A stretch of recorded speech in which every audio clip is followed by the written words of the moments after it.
ஒருவேளை உனக்கு விரோதமாக சதித்திட்டம் செய்யலாம். யோசேப்புக்கு விரோதமாக சதித்திட்டம் செய்தார்கள் அண்ணன்மார்கள் எல்லாரும் சேர்ந்து. ஆனா அது எகிப்து தேசத்தின் அதிகாரியாக அதிபதியாக மாறும்படி தேவன் அனுமதித்த பாதை, அடிமையாக போகணும் என்று தேவன் அனுமதித்த பாதை, அவமானப்படணும், நிந்தனைப்படணும், பொய்யாக பேர் வாங்கணும் என்று தேவன் அனுமதித்த பாதை, அதன் பின்பதாக சிறைச்சாலை வாழ வேண்டும் என்று தேவன் அனுமதித்த பாதை, சொப்பனத்துக்கு அர்த்தத்தை சொல்ல வேண்டும் என்று தேவன் அனுமதித்த பாதை, அதன் பின்பு அதற்கு அதிகாரியாக மாற வேண்டும், உயர்த்தப்பட வேண்டும். யார் அடிமையாக விற்றுப்பட்டார்களோ அந்த அண்ணன்மார்களே அவருடைய காலடியில் வந்து நிற்க வேண்டும் என்று தேவன் அனுமதித்த பாதை.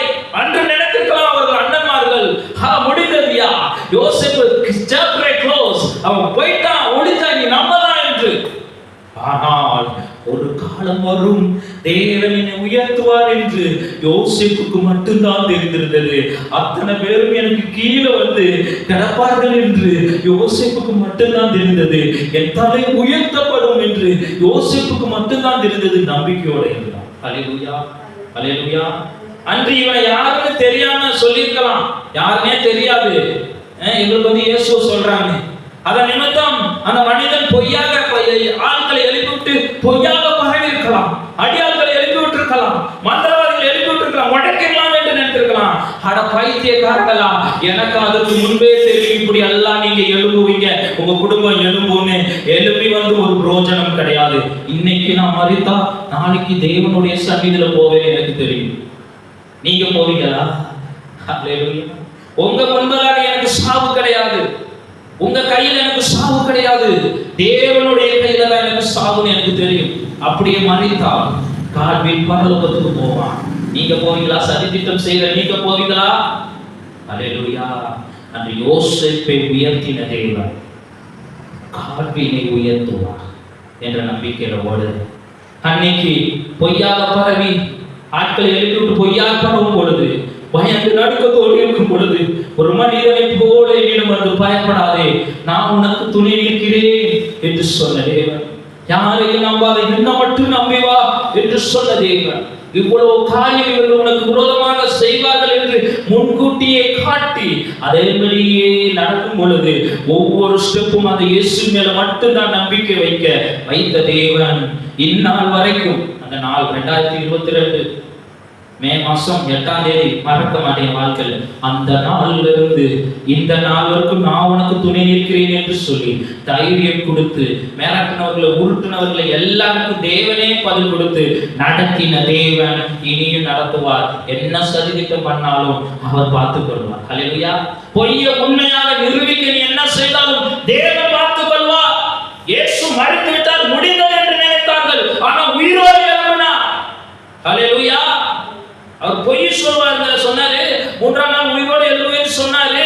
அதனால அவருடைய சரீரத்தை மறைச்சு வச்சுட்டு ஏமாத்துவாங்கன்னு சொல்லி சரீரத்துக்கு, அதாவது அந்த கல்லறைக்கு சீல், ரோம அரசாங்க சீல் வச்சாங்க. ஆனால் 3ஆம் நாள் உயிரோடு எழும்பின பின்பு, அல்லது அரசாங்கம் எல்லாம் அதிரும்படி உயிரோடு எழும்பின பின்புதான் தெரிஞ்சது இது சரி வேலை இல்லையா, தேவன் அனுமதித்த பாதை. அல்லேலூயா.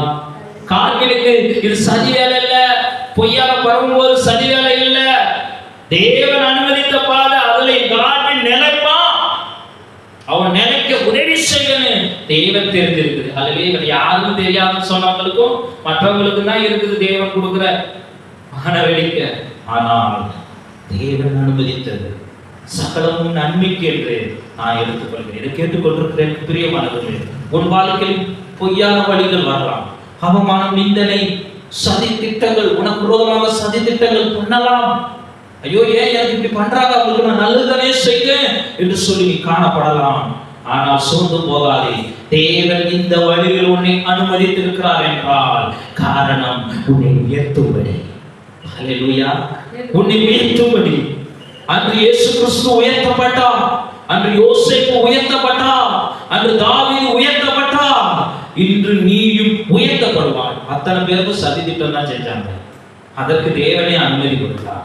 இன்னைக்கு உங்களுக்கும் சதி திட்டம் செய்து கொண்டு இருக்கலாம், ஆனால் அது தேவன் நியமித்த பாதை, தேவன் அந்த சதி திட்டத்திற்கு அனுமதி கொடுத்திருப்பார் என்றால் உன்னை ஆசீர்வதிக்கும்படிதான் தேவன் அனுமதி கொடுத்திருக்கிறார். நீ வெற்றி பெறுவாய் என்ற ஒரு நம்பிக்கையில தான் தேவன் அனுமதி கொடுத்திருக்கிறார். உன்னை வெற்றி பெற வைப்பார். பயப்படாதே, சோர்ந்து போகாதே, தைரியமாக இரு. இந்த வார்த்தை மூலமாக ஆண்டவர் உங்களை ஆசீர்வதிப்பாராக.